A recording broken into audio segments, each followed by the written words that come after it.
Olá, bom dia. Bom dia, Moçambique. Bom dia, Maputo. Espero que me estejam a ver bem, a ouvir bem. Queria dizer que tenho acompanhado esta sessão via YouTube, tentado a correr muito bem. Muito obrigado pelo convite. Eu hoje gostaria de falar aqui um pouco sobre a globalização e a rota imparável do ESG. Pergunto apenas e só se me estão a ouvir e a ver bem. Muito bem, tenho aqui a sinal que está tudo bem. Muito bem, globalização e a rota imparável do ESG.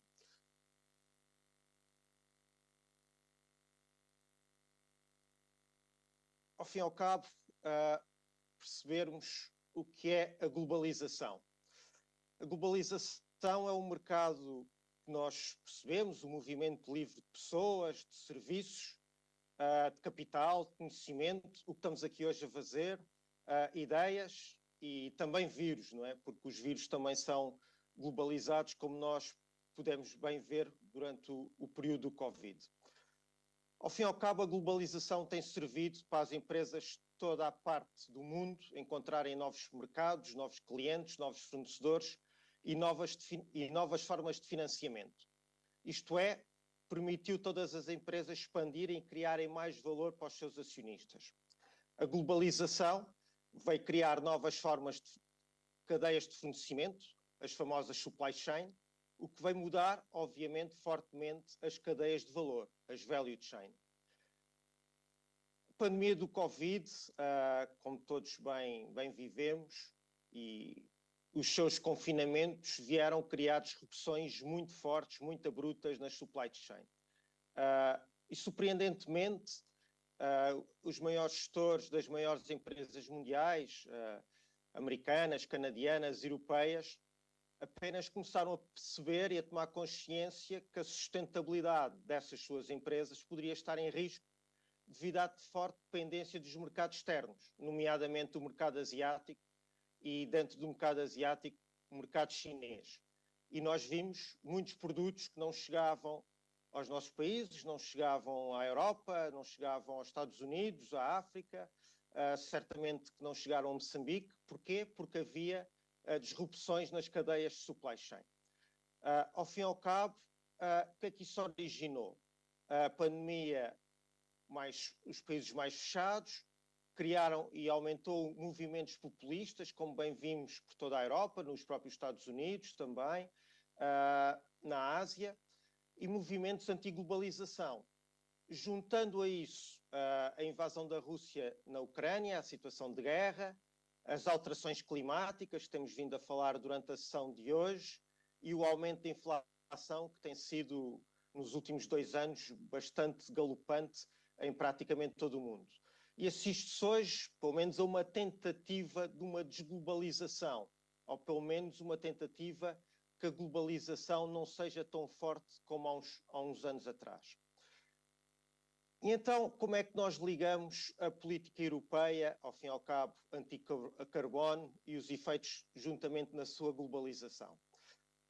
Como bem todos sabemos, a União Europeia tomou o comando na gestão da política pública em termos de sustentabilidade, de forma a combater as alterações climáticas.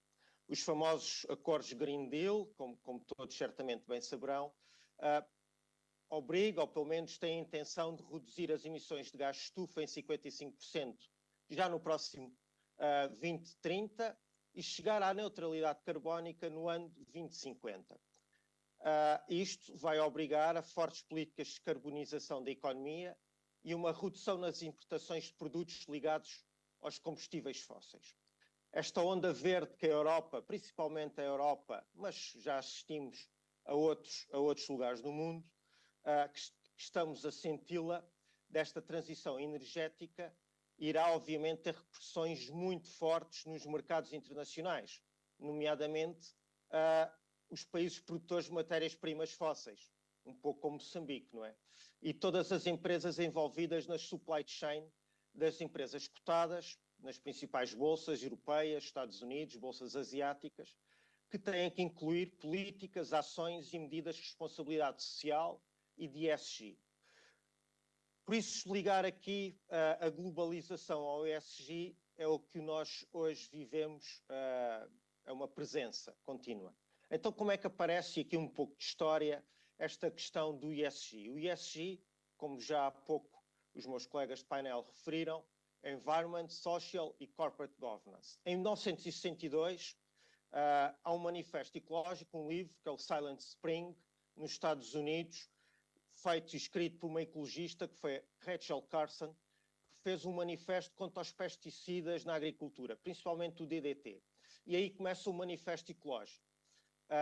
Obviamente que o planeta e o mundo passou durante esses anos sempre um pouco desatento a essas questões ecológicas, mas em 2001 sai o primeiro guia de Corporate Social Responsibility. Ao fim e ao cabo, a União Europeia lança os primeiros guidelines sobre o que é isto da responsabilidade social. Em 2004 aparece o primeiro livro, o primeiro documento, que foi um trabalho conjunto do Banco Mundial e o governo suíço e 23 instituições financeiras sobre investimento sustentável, isto é, investidores de fundos de investimento, investidores de carteiras, como é que poderiam investir de uma forma sustentável. E aparece pela primeira vez, e aqui é que é a relevância, a primeira vez para o termo ESG. Isto para uma forma aplicar os seus investimentos aos gestores de carteiras, aos gestores de investimento. Em 2009, o famoso GRI, o Global Reporting Initiative, que há pouco também foi referido, incluiu as primeiras menções ao tema ESG. E em 2020, nas famosas reuniões de Davos, mas foi em 2020, que aparece a primeira designação da primeira forma de um capitalismo mais virado para temáticas ESG. Ao fim e ao cabo, o stakeholder capitalism, muito baseado em aspectos que hoje temos estado a trabalhar durante esta manhã e que são a base do ESG. Mas então o que são esses critérios ESG? O I de ambiente, ao fim e ao cabo, são critérios relacionados com a emissão de CO2, as diferentes fontes de energia, a eficiência energética, a gestão da água, a gestão dos resíduos e a gestão dos materiais, entre outros.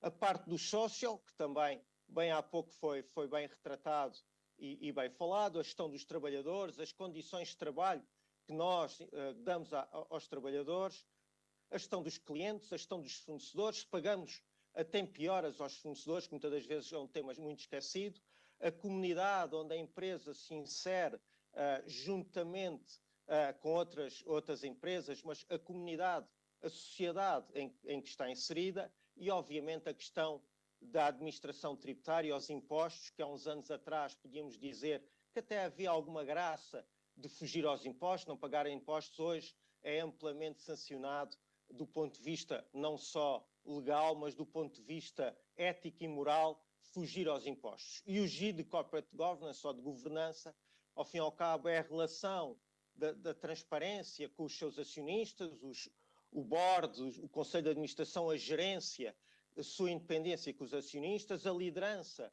das empresas, as medidas éticas que as empresas têm que ter e medidas anticorrupção que também são chave para um processo mais transparente. E, ao fim e ao cabo, a verdadeira chave do ESG, se quisermos de uma forma muito pragmática e fácil, é se diariamente, quando nós vamos para as nossas empresas, é tomar consciência do que é que a nossa empresa está a fazer ao mundo. Qual é o impacto que nós, diariamente, que estamos a trabalhar, fazemos no mundo. E como é que nós podemos gerir ou alterar esse impacto. Por exemplo, temos aqui várias perguntas para colocar e cada um de nós devia fazê-las todos os dias que entramos nas nossas empresas. Qual é o dano ambiental que a minha empresa está a causar ao planeta? Tenho soluções para melhorar esse dano ambiental, mas obviamente sem pôr em risco a viabilidade económica e financeira da minha empresa, porque, em primeiro lugar, as empresas têm que ser saudáveis do ponto de vista financeiro. Não vale a pena termos uma empresa extremamente saudável do ponto de vista ESG e estarmos à beira da insolvência, da falência. Essa é a primeira regra. Mas depois temos que pensar, será que a minha empresa está a fazer o melhor pelos colaboradores? O que é que eu posso fazer mais pela comunidade em que estou inserido? O que é que eu posso ser útil às empresas que estão ao meu lado? Aos órgãos sociais que estão ao lado, os órgãos sociais, o que é que podem fazer pela comunidade? e em termos de governance, como gestor, como dono de uma empresa, como empresário, estou a ser honesto, estou a ser sério, tenho os mecanismos internos preparados para ver se a minha equipa não cai em tentações que possam prejudicar a sustentabilidade da minha empresa. Todas essas questões que são relativamente fáceis, mas por vezes nós nos esquecemos de as fazer. Se eu não gerir os riscos de ESG, o que é que acontece às minhas empresas, ao fim e ao cabo? O que é que vai acontecer se eu for empresário, se eu for dono? Vou ter, se calhar, os meus acionistas, os meus sócios desapontados, vou ter os meus melhores trabalhadores também chateados, infelizes, como vimos há pouco na excelente explicação do workshop anterior. Se não há felicidade, a produtividade também é diferente. Será que se eu não gerir bem o risco, posso ter um escândalo corporativo, posso pôr a minha empresa com uma má reputação e ter aqui os mídias, a comunicação social muito atento do ponto de vista negativo sobre a empresa? Vou perder, obviamente, a competitividade, a gestão das supply chain vão ficar prejudicadas, vou dar uma vantagem aos meus competidores, infelizmente, e posso ter, no limite, processos criminais, fiscais ou ambientais. Isso vai dar, obviamente, a processos que nós chamamos aqui de litigação, uma má reputação à empresa, obviamente gera uma perda de clientes e, no fim, vai perder, obviamente, capital e o acesso a capital, porque nenhum investidor quer estar envolvido neste tipo de riscos, nenhum banco quer estar envolvido neste tipo de riscos e pode levar a uma situação de checkmate, ao fim e ao cabo, a empresa entrar numa situação muito grave do ponto de vista financeiro e acabar do ponto de vista de insolvência ou de uma gíria, como costumamos dizer, de bancarrota. O que é que nós, se implementarmos uma política ESG, o que é que as nossas empresas podem ganhar? Ao fim e ao cabo, temos aqui 6 medidas. Em primeiro, angariar novas formas de financiamento. Cada vez mais vemos os bancos, os investidores institucionais e não só procurarem empresas com boas práticas ESG. Por isso, há uma boa forma e um bom acesso a novos capitais. Por outro lado, podemos angariar novas oportunidades, porque o ESG vai trazer, ao fim e ao cabo, oportunidade de negócio. Isto não é meramente em termos de compliance, em termos de relações públicas, dizermos que fazemos critérios ESG. Não, tem que ser praticado diariamente. Obviamente, como já foi explicado, os trabalhadores ficam mais satisfeitos, é mais fácil a retenção e também é mais fácil a contratação de novos trabalhadores. Por outro lado, a credibilidade nos mercados, a credibilidade junto dos clientes aumenta, a reputação melhora e a marca fica mais valiosa. E isso tudo traz uma eficiência da empresa, pode trazer poupanças significativas, o custo energético é um deles, por exemplo, e isso vai ter repercussões nos custos operacionais. E por outro lado, vai trazer normalmente sempre uma capacidade de inovação que a empresa não tinha até à data. Isso pode trazer novas linhas de serviço, novos produtos para a empresa. Recomendações, ao fim e ao cabo, que nós trazemos de estratégias ESG e que tenham sucesso para as nossas empresas. Ter só uma estratégia. Muitas das vezes ouvimos os empresários a dizer eu tenho estratégia da minha empresa e vou implementar também uma estratégia ESG. A estratégia ESG tem que ser dentro da estratégia da empresa. Só há uma estratégia. E a estratégia da empresa, o core, o strategy core, a estratégia master da empresa tem que ter o ESG, obviamente, sempre incorporado. Não façam ESG washing, ao fim e ao cabo, o que nós chamamos muito de lavagem, make-up, maquilhagem, só dizemos na comunidade, na comunicação social, eu faço determinadas políticas, determinadas medidas só para agradar, mas no fim do dia estamos a enganar o mercado, estamos a enganar a comunidade, mas acima de tudo estamos a enganar a nós próprios. Por outro lado, é preciso ter um bom sistema de gestão, precisamos ter dados, precisamos ter dados fidedignos, atempados, sabemos o que é que estamos a medir e sabemos o que é que teremos que reportar. Já foi aqui também referido ao longo da manhã que tipo de medidas, de reporte é que é necessário dar ao mercado. Obviamente que é preciso uma transformação cultural. As pessoas precisam de formação, os trabalhadores precisam de formação específica nestas temáticas. Obviamente que a liderança tem que ser muito adepta desta transformação cultural, porque não basta implementar 1 ou 2 guias e dizer hoje, a partir de hoje, vamos ser todos ESG. Isso, nas empresas, bem sabemos que não é assim. Se as pessoas não forem englobadas, não forem envolvidas, por outro lado, não vão trabalhar com sucesso nestas temáticas e até pode haver situações de boicote, ao fim e ao cabo, culturais sobre estes temas. E depois é preciso criar políticas de compliance, é preciso ter regras, é preciso monitorizar, é preciso ter penalizações para quem incumpre nas nossas empresas, quem não tenha feito as determinadas políticas e medidas adequadas. E por outro lado, quando nós achamos que já fizemos tudo bem, nunca é suficiente. Nós, seres humanos, por vezes achamos, o que eu já fiz é suficiente, estou muito bem, agora só volto a rever isto daqui a 2 ou 3 ou 4, 5 anos. Como já percebemos, o mundo cada vez é mais volátil, as nossas empresas cada vez são mais rápidas, toda esta tecnologia, o mundo cada vez é mais inconstante, mais imprevisível e por isso tudo o que já fizemos temos de ter uma certeza, não é suficiente para o dia da manhã. O que é que nós temos assistido na Europa, o que podemos ajudar para as PMEs moçambicanas e ao fim e ao cabo o que é que as PMEs moçambicanas podem esperar do ESG? Uma coisa é certa, o ESG veio para ficar, a globalização e a pressão das novas gerações, a pressão das alterações climáticas que estão a envolver com graves problemas, e Moçambique, infelizmente, bem tem assistido e sentido na pele com problemas climáticos muito grandes, por isso o ESG é uma obrigação neste momento mundial e não se restringe meramente à Europa, Estados Unidos, Ásia, é o globo inteiro.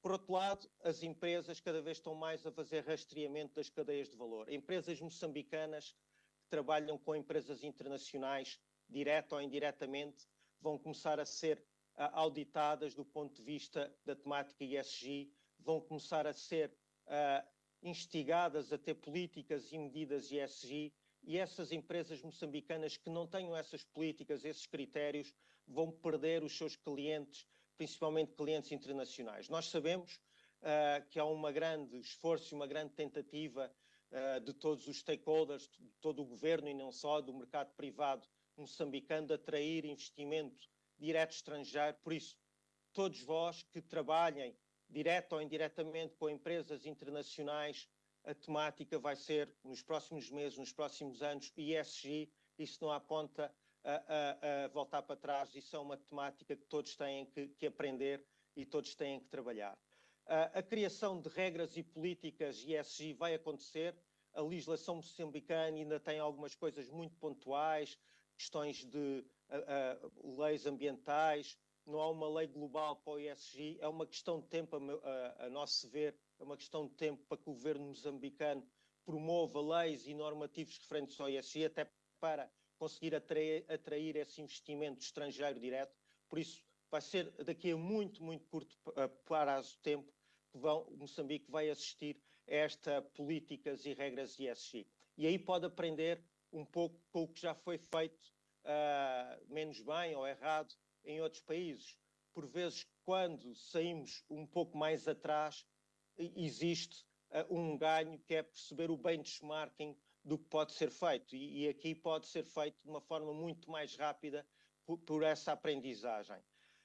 Os custos de monitorização do ESG estão a baixar, cada vez há mais empresas a vender plataformas de monitorização, cada vez há mais empresas de consultoria, cada vez há mais ferramentas digitais, cada vez há mais acessos a cursos ESG, cada vez esta temática está a ser mais relevante e isso obviamente vai ter um custo cada vez mais baixo, o que é bom para quem está a iniciar este tipo de trabalho.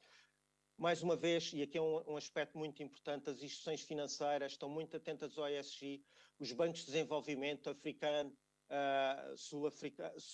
sul-americano, asiático, o Banco Mundial está muito atento ao ESG, cada vez há mais requisitos nos bancos comerciais, a banca comercial não quer estar relacionada com empresas que não tenham critérios ESG, os investidores internacionais também não, por isso quem quer ter acesso a capitais alheios, quem quer ter acesso a mercados financeiros, vai ter, obviamente, que trabalhar e trabalhar muito bem estas temáticas ESG. Por isso, estes 5 pilares, se forem muito bem trabalhados por todos os empresários moçambicanos, estamos amplamente convictos que irá ser um sucesso no seu relacionamento das suas empresas com o ESG.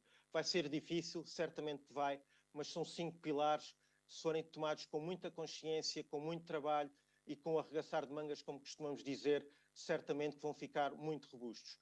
Para terminar, só queria dar aqui 2 aspectos de leitura, para quem gosta de ler, para quem gosta de aprender, ao fim e ao cabo, 3 inspirações de leitura ESG. Um do famoso Bill Gates, Como Evitar um Desastre Climático, é um livro extremamente útil, está em português, muito, muito interessante, muito bem escrito sobre as questões climáticas. Temos aqui também um outro livro, que é o Net Positive, um livro escrito pelo Paul Polman, que foi CEO das principais empresas de consumo, Procter & Gamble, Unilever, que tem um blog também muito interessante se pesquisarem, e ao fim e ao cabo neste livro retrata como é que as empresas podem ganhar dinheiro, como foi o caso da Unilever, e ao mesmo tempo serem muito impactantes em métricas ESG e fazerem o bem ao fim e ao cabo pelo mundo. E também temos aqui um livro que até à data também saiu este ano, não está em português, mas está em inglês, e quem tiver a oportunidade vale muito a pena ler, que é de um autor paquistanês que tem feito a sua vida em mercados emergentes. Ao fim e ao cabo é um livro muito positivo sobre, ao fim e ao cabo, as oportunidades que o mundo tem. As oportunidades não estão só nos países ricos, não estão só na América, nos Estados Unidos, no Canadá, na Europa, mas sim em toda a parte, em países como Moçambique, em outros países africanos, em outros países asiáticos. Existem grandes oportunidades trazidas, ao fim e ao cabo, por esta temática que o ESG hoje em dia vem reforçar. Por isso, se tiverem essa oportunidade de ler, é um livro extremamente interessante para quem quer puxar para um país como Moçambique e quem tem essas oportunidades, como vós, empresários, de os fazer. E, por fim, dizer que nós, ISQ, temos aqui também uma revista, e se forem ao nosso website, uma revista sobre o ESG. Temos todos os semestres lançamos diferentes temas, e temos um tema que é sobre o ESG e diferentes subtemáticas do ESG. Está no link, esta apresentação também vai ser partilhada, e foi um enorme gosto. Tenho os meus contactos, qualquer questão, estou ao vosso dispor para do que necessitarem. Muito obrigado, foi um enorme gosto. Muito obrigado.